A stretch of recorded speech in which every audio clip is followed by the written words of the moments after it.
All right, just arrived in Montreal and picking up a massive Nintendo Power magazine lot. I think this is about 48 editions, and yeah, it's throwing in as well a strategy guide for Pokemon Gold and Silver.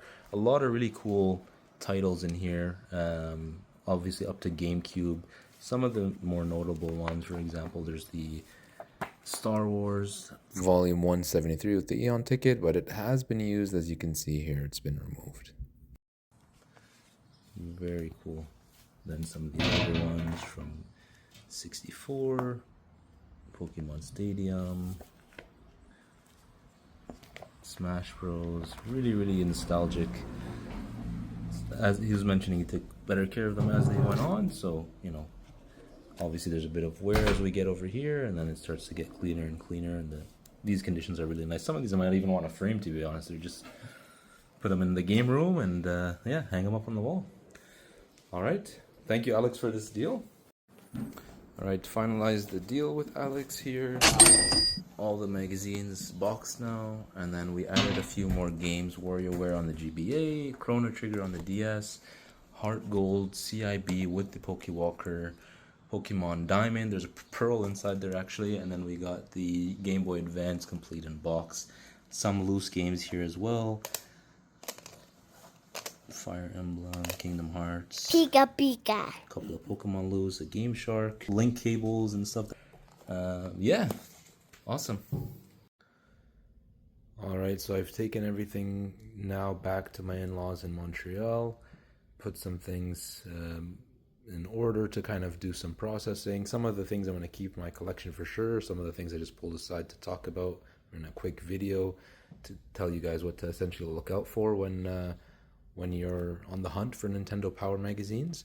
I think the seller gave me a deal, $200 for everything that you see here. Aside from the strategy guides, I paid about $25 on this one, about $12 on this one. And then the rest of these, he was pricing them, based on eBay, and then he kind of just gave me a discount for buying the lot. These ones are actually missing some of the pieces inside that make it super valuable. So they have some of the inserts, but they're missing, for example, this is Majora's Mask edition. Actually used a Pokemon card, Sabrina's Abra. So it used to be attached to this. Alex told me him and his brother were collecting Pokemon cards as well, so I'm sure they had that in their collection at one point. With this Pokemon card, with this Sabrina's Abra, this magazine would have been worth almost $100. Some sales even higher than $100 with the promo and in immaculate condition. Obviously, this one is a little bit rough and missing the promo. So this one on its own, without the promos, is in mint condition, is worth about $30. So I could probably get 20 something off for this shape on eBay. And this one, also very similarly, has a very exclusive Eon ticket insert. Now, this one in particular, you could see it's also same story. It's been removed off of the actual insert. So you can see here. The inserts are intact, but the actual ticket itself has been removed. So they likely used it to get themselves easy access to the Latios and Ruby and Sapphire versions. Very good condition otherwise. And this one in particular, I think it's the highest. I think this one is the highest selling Nintendo Power magazine. If you have that card, the physical card, with that card, this one would sell for just shy of $400.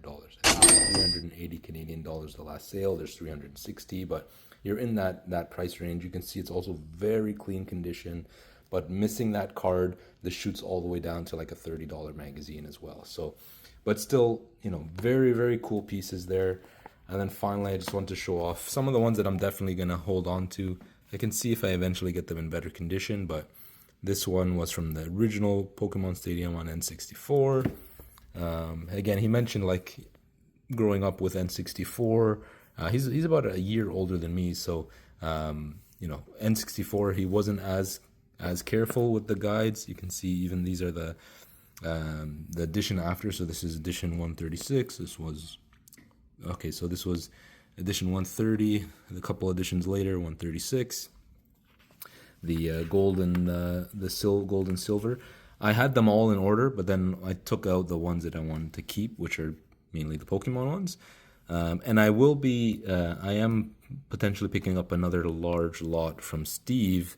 Shout out to Pumped Up Rips for introducing us, but he has an even bigger lot, I think over 160 magazines. So I want to eventually compare what's the better conditions, and then keep the better conditions for myself and probably sell off the remainder. This is 138, Hey You Pikachu. This one is really cool, just the 3 dogs on the cover there. Iconic Pokemon Stadium 2 edition, and you could see the conditions starting to get a little bit better on these ones. And then the Suicune edition, this is 147 for Pokemon Crystal. And then the Ruby and Sapphire edition, so this is later on, 167. And then Pokemon Coliseum, another very expensive game, which I do own CIB, but you know, nice to have this probably on display or something like that by the game. That would be pretty awesome. So that's all the magazines I got. You know, obviously quite a few to look into here, but I think for $200 it's a really good deal. Can't go wrong with that. Like I said, I'll probably keep those ones aside for myself, and then I'll probably keep those ones aside for myself, and then look to sell off some of the duplicates that I end up picking up, and then any ones that I don't have too much nostalgic for, like, you know, Excite Bike 64, for example. I'm not too big on skateboarding, so this one will definitely be on my eBay. Let me know if there's specific editions that you guys are on the hunt for, and I can pull some aside for you. Yeah, like I said, the older ones, N64 editions, are a little bit more loved, and then as you get to GameCube, they're a lot more well taken care of. All right, part 2 in the pickup from Alex. I'll go through this box of goodies here. WarioWare for the GBA. Look at this condition, like pristine box, and he has all the inserts included there. I took some photos on my eBay already of the inserts if you want to take a look. Then we got the Game Boy Advance, and for these I was basically showing Alex what they go for on price charting, and then talking through some of the faults of the condition here. You can see there's where the sticker was, there's a damage there, and there's also removal on the box there. This one also doesn't have the manual, so we subtracted the cost of the manual. Everything in here plus the magazines that I had just showed off, I paid just over 1,100 cash in Canadian dollars. So yeah, this one alone, if it was CIB in, you know, near mint condition, we were seeing sales in the $250 range. I think I paid just about half of that. I think we agreed to, because of the missing manual and the damage on the back. So it's still a great deal. There's still some room for me to make some money on it, and he was happy with the deal. Pokemon Diamond, but he actually has Pearl inside. So I'm pretty sure I have a loose Diamond at home anyways. So once I get home, I'll just swap that out and then sell the Pearl loose. So that's okay. And then note the condition on this guy. Really, really clean. This one is probably going to go into my personal collection.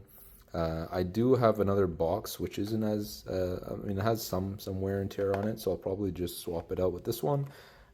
This one also does have the inserts and the Pokewalker, so I actually put everything here separately. So I'll open it up and take photos once I'm home. So this one, you can see all the inserts in there, the manuals and the game. And then in here, he has the Pokewalker. So you can see here, look at this condition. Like, he has the sleeves, he has the walker, for example. Like, absolutely mint. You cannot ask for better condition. So shout out to Alex for taking care of his stuff. And let's take it out for a sec. see that. So shout out to Alex for taking care of his stuff growing up. Really clean. Can't complain about those. That's probably gonna go on the PC. I do have a spare, so I'll sell my spare once I'm home.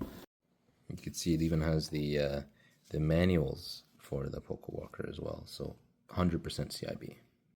Chrono Trigger on the DS, also CIB. The prices on this one started to increase quite a bit following the passing of Akira Toriyama, I believe his name is. Apologies if I pronounce that wrong. Same creator as Dragon Ball. So obviously a lot of nostalgia. You can see the artwork very similar here. I heard this is probably one of the greatest RPGs of all time. I grew up with an SNES, but I never owned this game. So I want to actually play this one on the DS now. And then the Glacier Game Boy Advance. That I was just using it actually to test it last night. I got the Game Boy Color Game Shark. Always get requests for Game Shark. And then there's a couple of pretty cool loose games here as well. Fire Red, Pika Pika, Yellow, Fire Emblem, and then we did. He mentioned one of his games where you could see the Nintendo there. So this was an authentic copy. He had one game that was fake, and we put it aside. He mentioned it very clearly to me that.